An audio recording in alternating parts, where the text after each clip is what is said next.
புதிதாக பதவியேற்ற பிரதமர் மோடி தலைமையிலான மத்திய அரசின் முதல் அமைச்சரவை கூட்டம் இன்று நடைபெற்றது.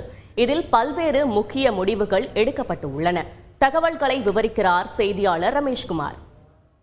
நடந்து முடிந்த 18வது மக்களவைத் தேர்தலில் பாஜக தலைமையிலான தேசிய ஜனநாயக கூட்டணி வெற்றி பெற்றதைத் தொடர்ந்து 3வது முறையாக பிரதமராக நரேந்திர மோடி நேற்று பதவியேற்றுக் கொண்டார். அவருடன் 71 மத்திய அமைச்சர்களும் பதவியேற்றுக் கொண்டனர். இதில் பாஜகவைச் சேர்ந்த 60 பேருக்கும், தெலுங்கு தேசம், ஐக்கிய ஜனதா தளம் உள்ளிட்ட கூட்டணி கட்சிகளைச் சேர்ந்த 11 பேருக்கும் அமைச்சர் பதவி வழங்கப்பட்டுள்ளது. 30 கேபினட் அமைச்சர்கள், 5 தனி பொறுப்புடன் கூடிய ராஜாங்க அமைச்சர்கள், 36 இணை அமைச்சர்களும் அமைச்சரவையில் இடம்பெற்றுள்ளனர். 3வது முறையாக பதவியேற்றுக் கொண்ட பிரதமர் மோடி இன்று பிரதமர் அலுவலகத்திற்கு வருகை தந்தார். அவருக்கு அதிகாரிகள் உற்சாக வரவேற்பளித்தனர்.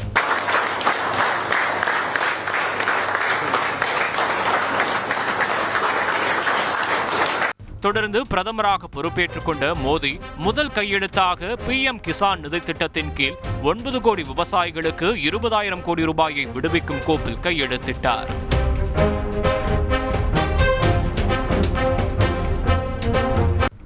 அதிகாரிகள் மத்தியில் உரையாற்றிய அவர், பிரதமர் அலுவலகம் மக்களுக்கானதாக இருக்க வேண்டுமே தவிர மோடிக்கானதாக இருக்கக்கூடாது என அறிவுறுத்தினார்.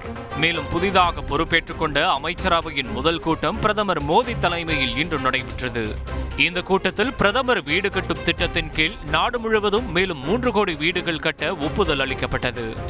இதனிடையே தேர்தலில் வெற்றி பெற்ற எம்பிக்கள் வரும் 18, 19ஆம் தேதிகளில் நாடாளுமன்றத்தில் பதவியேற்க உள்ளதாகவும், இரு அவைகளிலும் ஜூன் 21ஆம் தேதி குடியரசுத் தலைவர் உரையாற்ற உள்ளதாகவும் தகவல் வெளியாகியுள்ளது. செய்தியாளர் ரமேஷ்குமார் வழங்கும் கூடுதல் தகவல். அமைச்சரவை பதவியேற்பை தொடர்ந்து அடுத்தடுத்த நாட்களில் நடைபெற உள்ள மக்களவை சபாநாயகர் தேர்வும் மோடி அரசின் மீதான நம்பிக்கை வாக்கெடுப்பும் பெரும் எதிர்பார்ப்பை ஏற்படுத்தியுள்ளது. சபாநாயகர் தேர்தலில் ஆளும் கட்சி நிறுத்தும் வேட்பாளருக்கு எதிராக எதிர்க்கட்சிகளின் சார்பிலும் போட்டி வேட்பாளரை நிறுத்த எதிர்க்கட்சிகள் திட்டமிட்டிருப்பதாக தகவல் வெளியாகியுள்ளது. அவ்வாறு நடைபெறும் பட்சத்தில் நம்பிக்கை வாக்கெடுப்பிற்கு முன்பாக சபாநாயகர் தேர்தலிலேயே ஆளும் பாஜக அரசிற்கு பெரும்பான்மை இருக்கிறதா, எத்தனை உறுப்பினர்களின் ஆதரவு இருக்கிறது என்பது தெளிவாகிவிடும். பிரியா, விவரங்களுக்கு நன்றி ரமேஷ். செய்திகளை உடனுக்குடன் தெரிந்து கொள்ள உடனே சப்ஸ்கிரைப் பண்ணுங்க.